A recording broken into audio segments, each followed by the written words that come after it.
My sister looked me in the eyes as I lay in a hospital bed, fighting for my life, and said, "Mickey Mouse was more important than your surgery." What she didn't know was that the entire family was standing right behind her, hearing every word. And what happened next? Let's just say karma doesn't take vacations even if she does. My name is Sarah, and I'm 32 years old. For the past 6 years, I've been living with Crohn's disease, a chronic inflammatory bowel condition that's slowly been destroying my intestines from the inside out. If you've never experienced chronic illness, let me paint you a picture.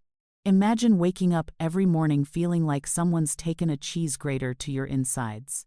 Imagine planning your entire day around where the nearest bathroom is. Imagine losing jobs, missing family events, and watching your social life evaporate because you're too sick, too tired, or too embarrassed to explain what's happening to your body. I've tried everything over these 6 years.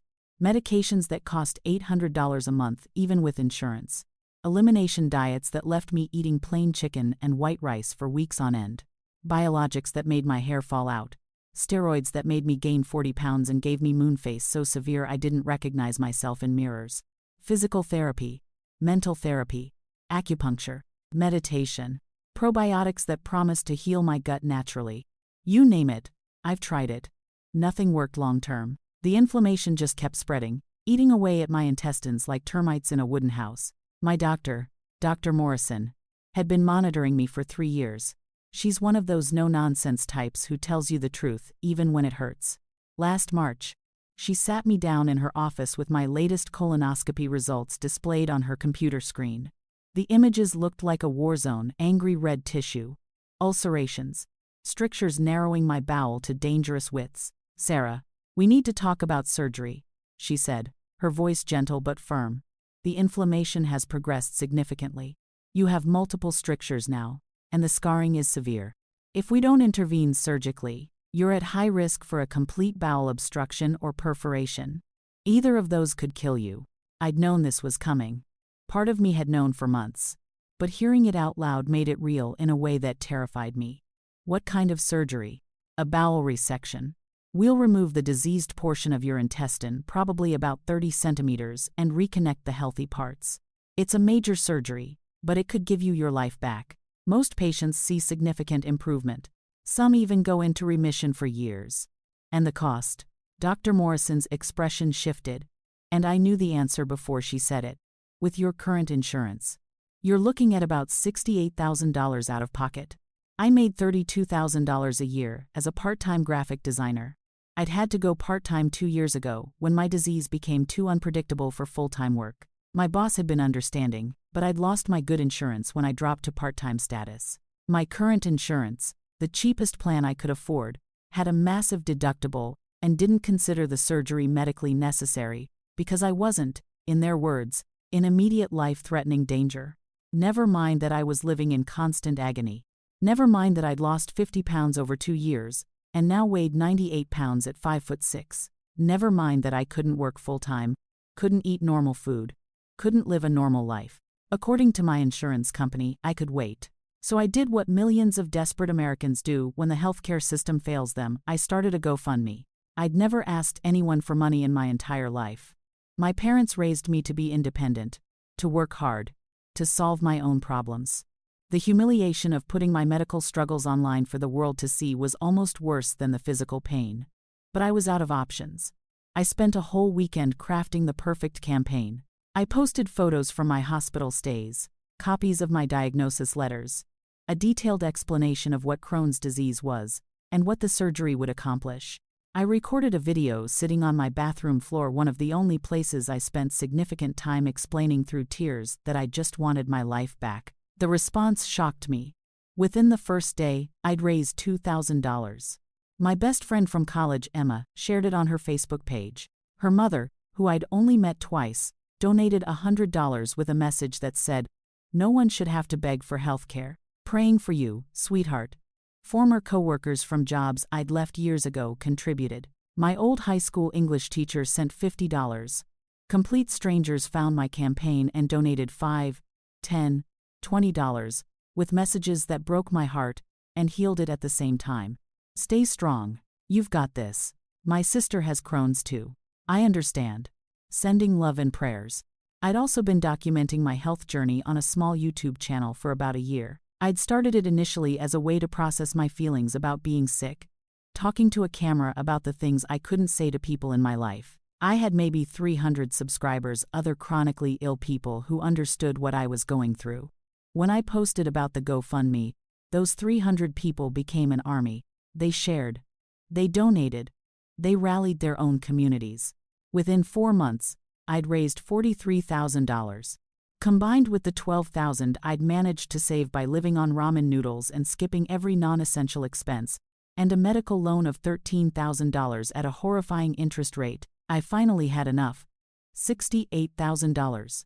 My ticket to a life without constant pain. I called Dr. Morrison's office on a Tuesday in September, my hands shaking as I confirmed I could pay. The surgery was scheduled for November 18th. Everything was set. Pre-op appointments were booked. I had a calendar on my wall where I crossed off each day, counting down to the surgery like a kid waiting for Christmas. For the first time in 6 years, I felt hope. Real, tangible, life-changing hope. That's when my sister Jennifer entered the picture more prominently. Jennifer is 3 years older than me, and we'd always had a complicated relationship. Growing up, she was the golden child straight A's, captain of the cheerleading squad, homecoming queen, full scholarship to college. I was the artsy weirdo who spent lunch period in the art room and preferred books to parties. Our parents loved us both, but there was always an unspoken understanding that Jennifer was the successful one, the one who did everything right. She'd married Derek right out of college. He was handsome, charming, worked in car sales, and quickly moved up to management. They had 3 kids in quick succession: Madison, now 11, Tyler, 9, and Emma, 6. They lived in a big house in a gated community, drove 2 new cars, took annual vacations to exotic locations. Every Christmas card showed a picture-perfect family in matching outfits, everyone smiling with impossibly white teeth. I'll admit, I'd been jealous sometimes. While Jennifer was living her best life, I was struggling to keep my apartment and pay medical bills. But I loved my sister, and when I got sick, she stepped up in ways I hadn't expected. Jennifer drove me to doctor's appointments when I was too weak to drive myself. She picked up my prescriptions when I couldn't leave my apartment. She helped me navigate insurance paperwork that might as well have been written in ancient Greek. She held my hand through painful procedures and brought me soup when I was too sick to cook. She became my caretaker, my advocate, my support system. So when she suggested being added to my savings account just in case of emergency, it seemed completely reasonable. "Sarah, what if something happens and you need someone to access your money quickly?" she said one afternoon in late September. We were sitting in my apartment, and she'd just driven me home from a particularly brutal doctor's appointment. "What if you're unconscious or in surgery and bills need to be paid? I should be able to help you." "That makes sense," I said, my brain foggy from pain and exhaustion. "Yeah, okay. That's probably smart." We went to the bank together the next day. I added her as a secondary account holder with full access. The bank representative explained that she could withdraw, deposit, and manage the account just like I could. Jennifer smiled at me, squeezed my hand, and said, "I've got your back, little sister, always." I trusted her completely. She was my sister, my caretaker, the person who'd proven over and over that she was there for me when I needed her most. Why wouldn't I trust her? What I didn't know was that Jennifer's perfect life was crumbling behind the scenes. Derek had made some bad investments. The car dealership where he worked had been struggling, and his commission had dropped by 60%. They'd maxed out 3 credit cards trying to maintain their lifestyle. They'd had to cancel their annual summer vacation to Hawaii, and Jennifer was panicking about keeping up appearances in their wealthy neighborhood. The kids had been asking why they couldn't do the fun things their friends were doing, and Jennifer, who'd built her entire identity around being the perfect mother with the perfect family, was spiraling. But I didn't know any of that. Not yet. On October 23rd, 3 weeks and 5 days before my surgery, I logged into my bank account to transfer the final payment to Dr. Morrison's office. The deposit was due by the end of the month, and I was being meticulous about timing. I'd been checking the account daily, watching that number like it was the most precious thing in the world. Because it was. It was my life. The balance showed $872. I stared at the screen, sure I'd somehow logged into the wrong account. I refreshed the page. The number didn't change. I refreshed again. my heart starting to pound. Still $872. I checked the transaction history with hands that had started shaking so violently I could barely control the mouse. October 15th. Withdrawal by Jennifer Martinez. $54,000. The world tilted. My vision actually blurred at the edges. I couldn't breathe, couldn't think, couldn't process what I was seeing. This had to be a mistake. A banking error. A glitch. Jennifer wouldn't. She couldn't. This was my surgery money. My life-saving surgery money. She knew what this meant. She'd helped me raise it. For God's sake. I called the bank, and after being on hold for 17 minutes, that felt like 17 years, a customer service representative confirmed what I was seeing. On October 15th at 2:37 p.m., Jennifer Martinez had walked into a branch location and withdrawn $54,000 in the form of a cashier's check, made out to herself. "Is this fraudulent, ma'am?" the representative asked. "If so, we can start an investigation." I don't know. She's an authorized user on the account. I need to talk to her first." I hung up and immediately called Jennifer. It went straight to voicemail. I called again. Voicemail. Again. Voicemail. I sent a text with fingers that could barely hit the right keys. "Jennifer, where is my money? Call me right now." No response. I called 6 more times over the next hour. Nothing. I sent more texts. "Jennifer, answer your phone. This isn't funny. Where is my surgery money? Call me." Nothing. Despite feeling like I might pass out from the panic and pain, stress always made my Crohn's worse. And my stomach was already cramping. I drove to Jennifer's house. It was a 20-minute drive that I barely remember. I was operating on pure adrenaline and terror. Derek's BMW wasn't in the driveway, but Jennifer's white SUV was parked in its usual spot. I rang the doorbell. No answer. I rang it again, holding it down for a full 10 seconds. I could hear movement inside the house, footsteps, maybe a door closing. Someone was definitely home. "Jennifer." I pounded on the door. "I know you're in there. Open the door. Where's my money?" A curtain twitched in the front window. I saw Madison's face peek out, then quickly disappear. But no one came to the door. I stood there for 15 minutes, pounding and ringing the bell intermittently, before a neighbor came out and asked if everything was okay. I was crying by then. Ugly crying. Probably looking like a complete lunatic. "I need to talk to my sister," I managed to say. "It's an emergency." The neighbor, an older woman I'd met once at a family barbecue, looked uncomfortable. "I think they might be out, dear. Maybe try calling?" "She's not answering her phone." "Oh. Well. I'm sorry. I don't know what to tell you." I drove home and immediately called our mother. "Mom." My voice cracked. "Mom, Jennifer took all my surgery money. Every single dollar. I don't know what to do." "What?" "Honey, slow down. What are you talking about?" I added Jennifer to my bank account to help with medical emergencies, and she withdrew $54,000, all my GoFundMe money, all my savings, everything, and now she won't answer her phone. My surgery is in 3 weeks. What am I supposed to do? My mother, Patricia, has always been the family peacekeeper. Her default response to conflict is to smooth it over, find the middle ground, assume the best in everyone. "Sarah, sweetheart, there must be some mistake. Maybe there's a banking error. Jennifer wouldn't take your surgery money. She's been helping you for months." "Mom, it's not a banking error. The bank confirmed it." Jennifer walked into a branch and withdrew a cashier's check for $54,000. It says her name right there in the transaction history. There was a long pause. I could hear my mother breathing, processing. "Let me call her. I'm sure there's an explanation. Maybe she moved it to a different account for safekeeping. Or maybe she's investing it somewhere with better interest before your surgery." Even as Mom said it, we both knew how ridiculous it sounded. "Just please find out where my money is, please." 2 hours later, 2 hours, I spent refreshing my bank account over and over like the number might magically change. My mother called back. Her voice sounded strained. "Wrong. Sarah, I talked to Jennifer. And she said she borrowed the money. She said it was an emergency and she's going to pay it back." My brain couldn't process those words. Borrowed $54,000. What emergency? What could possibly? "She took the family to Disney World." Silence. Complete, absolute silence. My brain had simply stopped functioning. "Sarah, are you there?" "Disney World," I repeated flatly. Jennifer stole my life-saving surgery money to go to Disney World. She didn't steal it, Mom said, but her voice was weak. She didn't believe her own words. She borrowed it. She said the kids had been so stressed with Derek's work situation, and they'd already had to cancel their Hawaii trip, and Madison was having anxiety attacks. And, is she insane? The words came out as a shriek. Mom, I could die without this surgery. Did she not think about that? Did she not think about the hundreds of strangers who donated their hard-earned money to save my life? She spent it on overpriced churros and mouse ears. She said she'll pay you back by Christmas. Christmas? My surgery is in November.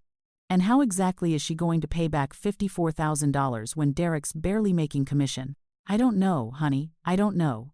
But I'm sure she didn't mean. I hung up on my mother. I'd never hung up on her before in my life. But I physically could not continue that conversation. I spent the rest of the evening curled on my bathroom floor, vomiting from stress and pain, crying so hard I thought I might actually die right there. Over the next week, I called Jennifer 68 times. Yes, I counted. She never answered. I texted her 42 times. No response. I drove to her house 4 more times. She pretended not to be home even though her car was in the driveway. I called Dr. Morrison's office and explained what happened. The scheduler, a sweet woman named Beth who'd been so kind throughout this process, sounded horrified. Oh my God. Sarah. I don't even know what to say. But I have to tell you. Without the payment, we can't hold your surgical slot. Dr. Morrison's schedule is booked months in advance. We have a waiting list of patients who need this same procedure. I understand. I said, my voice hollow. I'll figure something out. But I had no idea how. I posted an update on my GoFundMe, explaining that a family member had taken the money. I didn't name Jennifer. Some part of me was still trying to protect her, but I said the funds had been stolen and I was looking into legal options. The response was immediate and overwhelming. People were furious on my behalf. Comments poured in. File a police report now. Who does this? To their own family. This is fraud. Press charges. We'll help you raise the money again. Some people offered to donate again, which made me cry because these were people who'd already given once. But I couldn't accept. I couldn't ask for money twice because my own sister had betrayed me. The shame was crushing. A week after the theft, Jennifer finally sent me a text message. I'm sorry you're upset. But my kids needed this. You don't understand the pressure we've been under. Derek might lose his job. The kids were suffering. I'll pay you back when I can. Stop harassing me. I read that message probably 50 times, each time feeling like I'd been punched in the stomach. Stop harassing her. I was harassing her. My sister had stolen my surgery money, and I was the villain for being upset about it. My condition deteriorated rapidly. The stress triggered a massive flare-up. The inflammation in my intestines kicked into overdrive. I lost 12 pounds in 2 weeks. 12 pounds I absolutely could not afford to lose. I was down to 86 pounds. My ribs showed through my skin. My face looked skeletal. I was too weak to work at all. On November 9th, 9 days before my now cancelled surgery date, I woke up in the middle of the night with pain unlike anything I'd ever experienced. It felt like someone had stabbed me in the stomach and was twisting the knife. I tried to get to my phone to call 911, but I collapsed in my hallway. My neighbor, Mrs. Chen, found me 6 hours later when she came to check on me. She'd noticed I hadn't taken in my mail for 2 days. She had my spare key for emergencies, and thank God she decided to use it. She called 911, and the last thing I remember was paramedics loading me onto a stretcher, while Mrs. Chen held my hand and told me I was going to be okay. I woke up in the ICU at St. Mary's Hospital. The room was dim, and it took me a minute to remember where I was or what had happened. My mother was sitting in a chair beside my bed, her eyes red and swollen from crying. When she saw me awake, she gasped and grabbed my hand. Thank God. Oh, thank God, Sarah. You're awake. What? My throat was raw, my voice barely a whisper. What happened? Your bowel perforated, honey. You went into septic shock. They had to do emergency surgery. You've been unconscious for 2 days. Septic shock. That meant infection throughout my body. That meant I'd been dying. They couldn't wait for your scheduled surgery, Mom continued, tears streaming down her face. Dr. Morrison said if Mrs. Chen had found you even an hour later. Sarah, we almost lost you.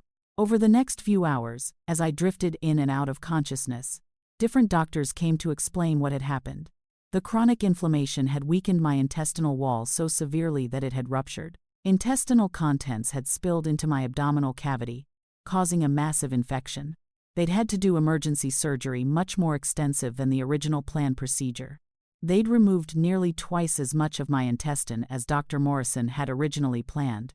They'd given me a temporary ostomy bag because my remaining intestine was too inflamed to reconnect safely. I'd gone into septic shock and had been on pressors to keep my blood pressure up. I'd been, quite literally, hours from death. The emergency surgery had cost $92,000. Thankfully, I'd qualified for emergency Medicaid when I'd lost my full-time job, and that covered most of it. But the deductibles and copays would still be substantial. More debt I couldn't afford. More burden I couldn't handle. All because my sister had decided Disney World was more important than my life. On my 4th day in the hospital, I was finally awake and alert enough to process everything. My father had flown in from Arizona. My brother Marcus and his wife came from 2 states away. My Aunt Carol, Uncle Jim, and several cousins visited. Everyone was trying to be supportive, but I could see the rage simmering under the surface. They all knew what Jennifer had done. That afternoon, I heard a commotion outside my room. Raised voices. Someone arguing with a nurse. Then my mother's voice, sharp and stressed. "Jennifer, now is not a good time." The door burst open, and there she was. My sister. The woman who shared my DNA, who I'd trusted with everything, who'd helped raise me when we were kids. She looked fantastic. Tan. Rested. Her hair had fresh highlights, blonde and golden, and expensive looking. She was wearing a brand new purple sweatshirt with Mickey Mouse on the front, the kind they sell in the parks for $60. She had a Disney magic band still on her wrist. "Oh my God, Sarah," she said, rushing to my bedside like she was the concerned sister coming to check on me. "I just heard you were in the hospital. Why didn't anyone tell me sooner?" I stared at her. This woman who'd stolen my surgery money, ignored my calls for weeks, told me I was harassing her, and now had the audacity to act concerned. I'd imagined this moment dozens of times over the past weeks, what I'd say when I finally saw her again. I'd practiced speeches in my head, but now, looking at her in her Disney sweatshirt, all those words evaporated. "Get out." Jennifer blinked. "What?" "Get out. Sarah, don't be dramatic. I came to see how you're doing. I heard you were sick. You stole my surgery money and spent it on Disney World, and I almost died because I couldn't afford the procedure. Get out of my room." "Okay, you're twisting everything. It wasn't like that. You're making it sound way worse than it was." I couldn't believe what I was hearing. "How am I twisting it? You took $54,000 without asking. Money that people donated to save my life. You spent it on vacation. Those are just facts. I told you I'd pay you back. You don't have to be so hostile." "When? When exactly are you going to pay back $54,000, Jennifer?" She shifted uncomfortably, her jaw tightening. "I don't know. But that doesn't mean you get to treat me like some kind of criminal. You gave me access to that account. Technically, I had every right. You had the right to steal money for your vacation. Stop calling it stealing. And yes, we took a family trip. My kids really needed it. Sarah, you don't understand what we've been going through." Madison was having panic attacks about Derek's job situation. Tyler's grades were dropping. Emma was having nightmares every night. We're their parents. We had to do something to help them. "So you decided to let your sister die." "Oh my God, stop being so melodramatic. You're not dead. You're fine. I have sepsis. I almost died. I have a bag attached to my stomach because my intestine exploded. Well, if you'd taken better care of yourself in the first place, maybe." My mother, who'd been standing quietly near the door, stepped forward. "Jennifer, that's enough." But Jennifer was on a roll now, her face flushing red. "No, you know what? I'm tired of tiptoeing around this. Sarah has been sick for years. Years. And everyone acts like the world revolves around her. Oh, poor Sarah. She can't come to Christmas. Oh, poor Sarah. She can't work full-time. Oh, poor Sarah. She needs surgery. Well, what about my kids? What about their mental health? They matter too." "Of course they matter," I said, my voice shaking. "But they matter more than my life? That's what you're saying?" Jennifer's eyes narrowed, and I saw something in them I'd never seen before. Something cold and calculating. Look, Sarah, I'm sorry you're upset, but at the end of the day, Mickey Mouse was more important than your surgery. My kids' happiness and mental health matter more than your stomach problems. They actually contribute to society. They have futures. You're just sick all the time. And honestly, the money was better spent on them. They deserve good things. You're probably going to be sick forever anyway. So what difference does a few more months make? The room went completely, utterly silent. I couldn't breathe, couldn't think, couldn't process what my sister had just said to me. That my life was worth less than a vacation. That I didn't deserve to be healthy because I was already sick. That her children's temporary happiness was more valuable than my survival. Jennifer's expression shifted as she realized what had come out of her mouth. Her face went pale, then red, then pale again. She slowly, mechanically turned around. Standing in the doorway was our entire family. My mother and father, frozen in shock. My brother Marcus with his mouth literally hanging open. His wife with her hand over her mouth. My Aunt Carol looking like she'd been slapped. Uncle Jim with his fists clenched at his sides. And Derek, Jennifer's husband Derek, standing behind everyone with his hands in his hair. His face a mask of absolute horror. They'd all heard every single word. Mom. Jennifer started, her voice suddenly small. I didn't mean it like that. I was just, get out of this hospital. My mother's voice was barely above a whisper, but it cut through the room like a blade. Get out right now. Mom, please, I didn't mean. Get out. My mother screamed it. And I'd never heard her raise her voice like that in my entire life. Get out, get out, get out. Jennifer fled. Literally ran from the room, pushing past family members who stepped aside like she was contaminated. The door slammed behind her, and everyone stood in silence for a long moment. Derek was the one who broke it. He walked slowly into the room, not looking at anyone, his face gray. He stood at the foot of my bed and finally met my eyes. Sarah, I swear to God, I didn't know. She told me her parents gave us the money for the trip. She showed me fake bank statements. I had no idea where it really came from. If I had known, his voice broke, I would never have let her do this. Never. I am so sorry. Where is she? My father asked, his voice deadly quiet. My dad is a retired prosecutor, 6'3" and intimidating when he wants to be. Where did Jennifer go? I don't know, Derek said. Home probably. But I don't think I can go back there right now. I don't think I can even look at her. What happened next moved with shocking speed. My father made one phone call to his former colleague at the district attorney's office. Within 3 hours, Detective Sarah Paulson arrived at the hospital to take my statement. She was kind but professional, explaining that what Jennifer had done was felony theft and financial exploitation of a vulnerable adult. I qualified as vulnerable due to my medical condition. This is a serious crime, Detective Paulson explained. We're talking about $54,000 stolen from someone who needed it for life-saving medical care. The DA is going to want to prosecute this fully. But she's my sister, I said, even though I didn't know why I was defending her after what she'd said. That makes it worse, not better, the detective said gently. She was in a position of trust. She had access to your account specifically to help you. And she exploited that. Within days, the police had seized Jennifer's financial records, credit card statements, bank accounts, everything.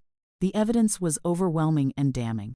Disney charges $8,347 for park tickets, hotel, and dining package. Character breakfast, $374. Matching family shirts, $286. Souvenirs, $1,842. The list went on and on. She'd spent $62,000 total, my $54,000 plus another $8,000 she'd borrowed from friends, telling them the money was for my medical care, while I'd been literally dying. Jennifer had been posting Instagram photos with hashtags like #MagicalMemories, #BestMomEver, #DisneyFamily, #Making Memories. The photos showed her and Derek and the kids in matching mouse ears, eating overpriced ice cream, hugging Disney characters, watching fireworks over the castle. Madison's anxiety must have been really bad for her to smile that big in front of Cinderella's castle. The internet found those photos. My story had started going viral after someone shared my GoFundMe update. Local news picked it up, then regional news, then national news. Sister steals surgery money for Disney trip was a headline that apparently resonated with people. because suddenly I was getting interview requests from everyone. I declined most of them. I didn't have the energy, but a few I accepted because I wanted people to understand how broken the healthcare system was, how desperate people had become, how medical fundraising had become necessary for survival. Derek filed for divorce immediately. He hired a forensic accountant who proved that Jennifer had forged his signature on the cashier's check and created fake documents to hide what she'd done. He genuinely hadn't known, and his horror and guilt were palpable every time I saw him. He set up an automatic payment plan to return every single penny, even though legally he might not have been obligated. He took on a second job doing night shifts at a warehouse. He sold their boat, the one they'd bought 2 years ago. He sold their timeshare in Florida. He was desperate to make this right. My parents were devastated. Mom blamed herself for not seeing who Jennifer really was. Dad was coldly furious in that prosecutor way of his. They gave me $30,000 from their retirement fund and refinanced their house to help with my mounting medical bills. I tried to refuse, but Dad said, "Sarah, we failed you. We raised a daughter who thought her sister's life was worth less than a vacation. Let us do this." My brother Marcus set up a new GoFundMe, this time with my story fully explained. "My sister stole my surgery money for Disney World" was the title. It went viral immediately. The donations poured in faster than I could process. $20, $50, $100, $500. One person donated $5,000 with a message, "I have Crohn's too. This could have been me. Get well, Sarah." Within 2 weeks, the GoFundMe had raised over $200,000. Strangers sent cards, flowers, and messages of support. Someone started a petition to reform GoFundMe's fraud protections and got 90,000 signatures. Another person created a website dedicated to helping people who'd been victims of medical fundraising theft. My story became a catalyst for a larger conversation about healthcare, desperation, and betrayal. Jennifer's children, my nieces and nephew, were temporarily removed from her custody while social services investigated. Madison, Tyler, and Emma went to stay with Derek while everything got sorted out. Derek had to explain to them that Mommy had done something very, very wrong, that she'd hurt Aunt Sarah very badly, and there were going to be serious consequences. Madison, who was old enough to understand, sent me a letter written in her careful 11-year-old handwriting. "Dear Aunt Sarah, I'm so sorry for going to Disney World while you were sick. I didn't know Mommy took your surgery money. I thought Grandma and Grandpa gave it to us like Mommy said. If I had known, I would have told her no. I hope you get better. I hope you don't hate me. Love, Madison." I sobbed for an hour reading that letter. These kids had done nothing wrong, but they were suffering too. Tyler had apparently said to his father, "Does this mean Mommy's a bad guy? How do you explain to a 9-year-old that his mother valued a vacation over his aunt's life?" Jennifer tried to apologize through her lawyer. She claimed she'd had a mental breakdown, that the stress of Derek's job situation and maintaining their lifestyle had driven her temporarily insane. Her lawyer tried to frame it as a moment of weakness, a lapse in judgment during a mental health crisis. But the prosecutor wasn't buying it. The evidence showed clear premeditation. She'd been planning the Disney trip for weeks, carefully booking everything, looking for package deals, arranging the dates. She'd gone to the bank with her ID and my account information and calmly requested a cashier's check for $54,000. She'd lied to Derek about where the money came from.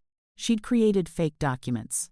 She'd ignored my calls and texts for weeks while I begged for my money back. She'd literally let me nearly die rather than return what she'd stolen. The case went to trial 4 months later. I was still recovering from my 3rd surgery. They'd successfully reversed my ostomy, but I was weak and underweight. I testified from a wheelchair that Derek pushed for me. Jennifer's lawyer tried to paint me as vindictive, claimed this was a family dispute, blown out of proportion, suggested that I was exaggerating my illness for sympathy. Then the prosecutor played a recording that police had recovered from Jennifer's phone during their investigation. It was a conversation between Jennifer and her friend Melissa from 3 days after Jennifer had taken the money, right before they left for Disney. Melissa's voice, "I'm just worried, Jen. That's a lot of money. And it's Sarah's surgery fund. Are you sure about this?" Jennifer's voice, "Oh, please. Sarah's been sick for years. What difference is a few more months going to make? She'll figure something out eventually. She always does. Besides, she'll probably just waste the money anyway. She's not exactly responsible with finances." Melissa, "But what if something happens? What if she gets sicker?" Jennifer. She's always sick. That's like her whole personality at this point. My kids deserve a nice vacation. They deserve to make memories. Sarah can wait. It's not like she's going anywhere. The recording played in the silent courtroom. The jury's faces showed shock, disgust, horror. Jennifer's face was buried in her hands. Even her lawyer looked uncomfortable. The jury deliberated for 90 minutes. Guilty on all counts: felony theft, financial exploitation of a vulnerable adult, fraud, and forgery for the fake documents she'd created. Jennifer was sentenced to 5 years in prison, with 3 years suspended if she made full restitution. She'd served 2 years in a minimum security facility and be on probation for 5 more. The judge, a woman in her 60s, who looked like somebody's nice grandmother, delivered the sentence with ice in her voice. Miss Martinez, you betrayed your sister in the most fundamental way imaginable. She trusted you with access to funds meant to save her life. And you stole those funds for personal pleasure. You showed no remorse until you were caught. You allowed your sister to nearly die rather than return what you'd stolen. Your actions were premeditated, calculated, and cruel. While I cannot give your sister back the pain and trauma you've caused her, I can ensure there are consequences for your actions. Derek, true to his word, had already paid back $31,000 by the trial. He was working himself to exhaustion to return every penny. And I believed he would. He'd proven himself to be nothing like his ex-wife. He was horrified by what she'd done and determined to make it right. My recovery was slow but steady. The surgeries worked. Eventually. I still have Crohn's disease. It's a chronic condition. It doesn't just go away, but I'm in the best health I've been in for years. I can eat relatively normally. I can work full-time. I can make plans without worrying about where the nearest bathroom is. The money from the viral GoFundMe paid off all my medical bills and left me with enough for a down payment on a small house. A real house. With a yard and everything. I started a nonprofit organization called Medical Fundraising Justice Network to help other chronically ill people who've been victims of medical fundraising, fraud, or theft. It's small, but we've helped about 40 people so far with legal fees, replacement funds, and support. We're working on lobbying for better protections on fundraising platforms. I also met someone. His name is James, and he saw my story on the news. He has Crohn's disease too, and sent me a message saying he understood what I'd been through, that he'd also struggled with medical costs and the fear of not being able to afford treatment. We started talking, then video chatting. Then he drove 6 hours to meet me for coffee. We've been dating for 8 months now, and he's the first person I've been with who truly understands the reality of chronic illness. He doesn't expect me to be healthy all the time. He knows what a flare-up means. He understands that sometimes I need to cancel plans because I'm too sick to leave the bathroom. It's amazing being with someone who gets it. As for Jennifer, she writes me letters from prison. Long, rambling things about how sorry she is, how prison has changed her, how she's in therapy, and finally understanding what she did, how she hopes someday I might forgive her. The first few letters tried to explain and justify she was stressed. Derek's job was in jeopardy. The kids needed something positive. She wasn't thinking clearly. The more recent ones have been more genuinely remorseful. Or at least they seem to be. But I don't read them anymore. I haven't read one in 3 months. My therapist, Dr. Williams, said something that stuck with me. You don't owe your abuser forgiveness, even if they share your DNA. The last I heard, Jennifer has become a cautionary tale in the chronic illness community. People share the news articles as warnings about trust and access to fundraising accounts. Reddit threads about medical fundraising fraud always mention my story. There's even a podcast episode about it called When Family Becomes the Enemy. I don't know how I feel about being famous for this, but if it helps even one person protect themselves, maybe it's worth it. Madison, Tyler, and Emma are in therapy, processing everything. Derek has full custody and is doing an incredible job giving them stability and normalcy. I see them occasionally. We meet at parks or restaurants. Neutral spaces where we can spend time together. I refuse to punish my nieces and nephew for their mother's choices. Madison is doing better, though she's still struggling with anxiety. Tyler is more resilient than he seemed. Emma barely remembers the whole situation, which is probably for the best. Sometimes people ask me if I regret adding Jennifer to my account, if I should have seen it coming. The honest answer is complicated. Yes, I regret it. Obviously, I regret it. But I also know that Jennifer showed me her true character.